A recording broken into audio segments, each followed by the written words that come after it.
jinka uusan lahayn dhiig maxaa yeelay aayaddu waxay leedahay wayufsiku dimaa waxaa la wariyaa almin in ay ahaayeen makhluuqaad aad u waaweyn kuwaasoo aan lahayn wax indha ah waxaa la sheegaa wejiga inay ku lahaan jireen dareensidayaal kuwaasoo ka caawiya waxa ay cunaan inay ku raadsadaan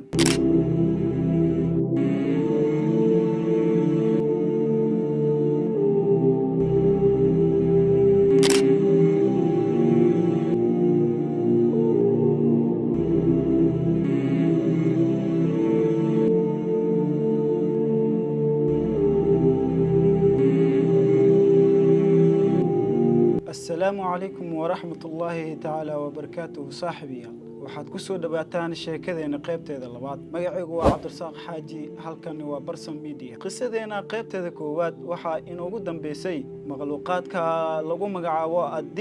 adim waxa uu ahaa sidaan hore u soo sheegnay makhluuqaad ka abuurmay qalfoofta geedaha iyo dhoobada dhulka kuwaasoo quudan jireen makhluuqaadka ku nool badda hoosteeda kadib adin waxa uu yeeshay maqaarka xoolaha ama haraga xayawaanka oo kale waxa uuna isbiday awood aad iyo aad u weyn wuxuuna isku dayay inuu la dagaalamo makhluuqaadkii isaga ka horeeyay ee ahaayeen albin iyo alxin halkaasi waxa guusha ku raacday makhluuqaadkani lagu magacaabo adim waxaan rabaa halkaani inaan ugu mahadceliyo dhammaan asxaabtii walaalihii subscribe-ka saaray page-kayga ina gaarsiiyey ku dhawaad 40 subscribe waxaan leeyahay walaalayaal waa mahadsantihiin ilaahay ajr idinka siiyo saaxiibada nagu cusub waxaan ka codsanaynaa in ayagana subscribe-ka ay saartaan channel-ka si aan hore u sii socno waa mahadsantihiin aan u guda galno sheekadeena bismillaah kadib markay isbaabi'iyeen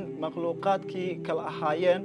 albin alxim adim waxaa kaloo jira makhluuqaad kale ee lagu magacaabo almin kuwaasoo ahaayeen awoowayaashii ka soo faracmay albin oo ay tirtireen alxin qisadeena maanta qaybteeda labaad waxa ay ka bilaabmaysaa makhluuqaad lagu magacaabo almin kuwaasoo la sheego inay ka soo faracmeen albin oo ay baabi'iyeen alxin waxaa la wariyaa almin in ay ahaayeen makhluuqaad aad u waaweyn kuwaasoo aan lahayn wax indha ah waxaa la sheegaa wejiga inay ku lahaan jireen dareensidayaal kuwaasoo ka caawiya waxa ay cunaan inay ku raadsadaan sidoo kale ay ku dareemaan cadowga ku soo wajahan almin ayaa la sheegaa inay ku noolaan jireen godad aad u waaweyn oo haddana mugdi ah waxaa la sheegaa markaan ka soo gudubno makhluuqaadkaasi ee 4 makhluuqaad ay ahaayeen waxaa kaloo jira makhluuqaad kale lagu magacaabo asin ama sidoo kale loo yaqaano ama lagu naanayso anis kuwaasoo ahaa awoowayaasha jinka iyo bini'aadamka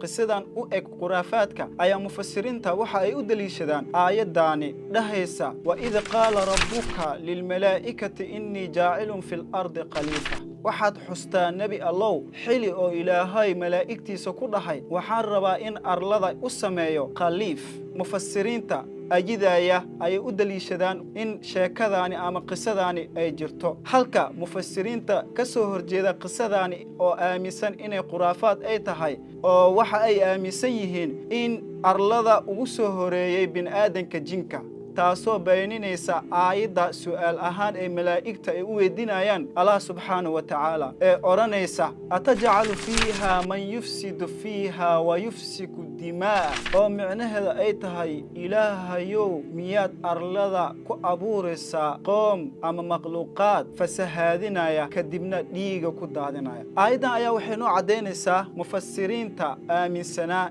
in koomka ama arlada ugu soo horeeyey jinka inay ahaayeen ayaa waxay caddaynaysaa in jinka uusan lahayn dhiig maxaa yeelay aayadda waxay leedahay wayufsiku dimaa oo micnaheeda ay tahay in ay jireen qoom oo markaasi oo arlada dhiig ku daadiyey jinkana sidaan ognahay waxa uu ka samaysan yahay oo ilaahay ka abuuray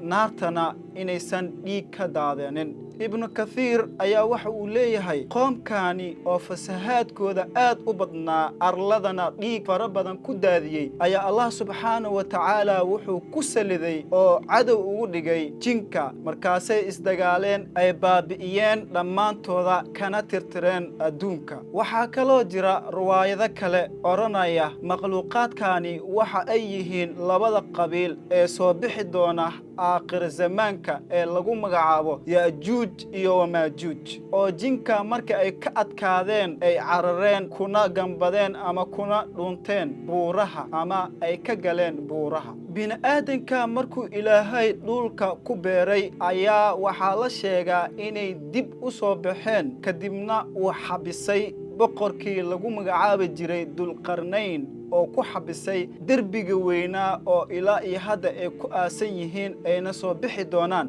dhammaadka adduunka ama aakhir zamaanka kadibna cagta ay marin doonaan wax alaal wixii markaasi adduunka iyaga kala kulmaan waxaa kaloo jira riwaayado kale ay dhahayaan sheekadaani ama qisadaani waa khuraafaad laga soo minguuriyey dhaqamada Giriiga ama Furus reer Furus waxa ay ku qoraan buugaagtooda waxayna u yaqaaneen ad-dumm war-rum halka reer Giriigu ay u yaqaanaan Titanus oo Giriiga waxaa la sheegaa in ay ku jileen qisadaani afnaan qayaali ah si dadkooda ay u fahansiyaan sheekadaani gabagabadii qisadeena Allah subhanahu wa ta'ala ayaa ah midka runta iyo xaqa u sugnaatay yaqaana maalintii adduunka uu sameeyay ilaa iyo waqtigan anaga aan joogno wixii soo maray oo xumaan oo dhanna ka nasahan waxaa sidoo kale halkaani ka cudur daaranaya sawirradii aad aragteen inaysan ahayn makhluuqaadka saxda ah ee Allah subhanahu wa ta'ala ee adduunkan ku beeray